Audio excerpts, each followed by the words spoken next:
ஜல்லிக்கட்டு போட்டி திருச்சி மாவட்டத்தில் ஒவ்வொரு மாவட்டத்திலையும் ஜனவரியிலேருந்து மே மாதம் வரைக்கும் நடக்க போகுது.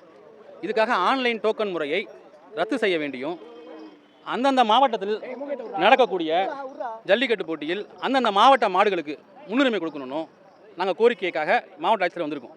இது ஏன் இதை கேட்குறோன்னா இதில் வந்து நிறைய அரசியல் தலையீடுகளும் அதிகாரம் படைத்தவங்களும் ஆட்சி படைத்தவங்களும் மட்டும்தான் அவங்களால ஜல்லிக்கட்டு மாட்டை கொண்டு வந்து அடைக்க முடியுது.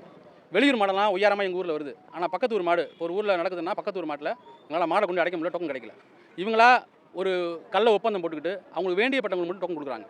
இது முதலில் வருவர்களுக்கு முன்னுரிமைங்கிறது தான் அந்த கான்செப்டே ஆன்லைன் டோக்கனு. ஆனால் அது கிடைக்கல. அப்போ உள்ளூர் மாடுகளெல்லாம் போட்டிக்கு தயார் பண்ணியும் பங்கெடுக்க முடியாமல் நாளைக்கு வெட்டு மாடாக போக வேண்டிய அவலம் இங்கே இருக்குது. அதனால் ஆன்லைன் முறை ரத்து செஞ்சுட்டு, அப்படி ஆன்லைன் முறை இருந்தாலும் எங்களுக்கு 70% மாடுகள் திருச்சி மாவட்டத்தில் உள்ள மாடுகளுக்கு 70% மாடுகள் நமக்கு கொடுக்கணும். 30% மாடுகள் வெளியூர் நடந்துச்சுன்னா அந்தந்த ஊர் மாடுகளும் காளைகளும் சிறப்பாக செயல்பட முடியுங்கிறது எங்களோட கருத்து.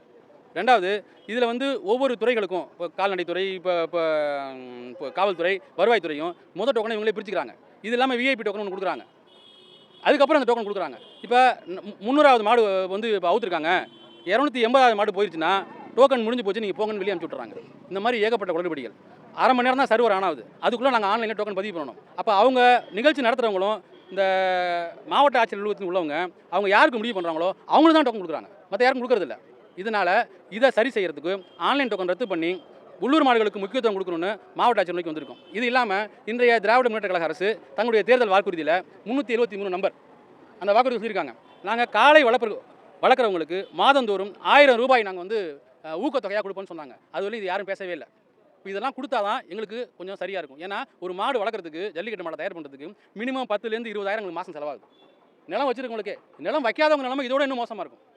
அதனால் இந்த குளறுபடியெல்லாம் தவிர்க்கிற வகையில் உள்ளூர் மாடுகளுக்கும் உள்ளூர் மாடுபிடி வீரர்களுக்கும் உரிய பிரதிநிதித்துவமும் முக்கியத்துவமும் அளிக்கணும்னு கேட்குறோம். ஆன்லைன் டோக்கனை ரத்து பண்ண சொல்லி வேண்டியது.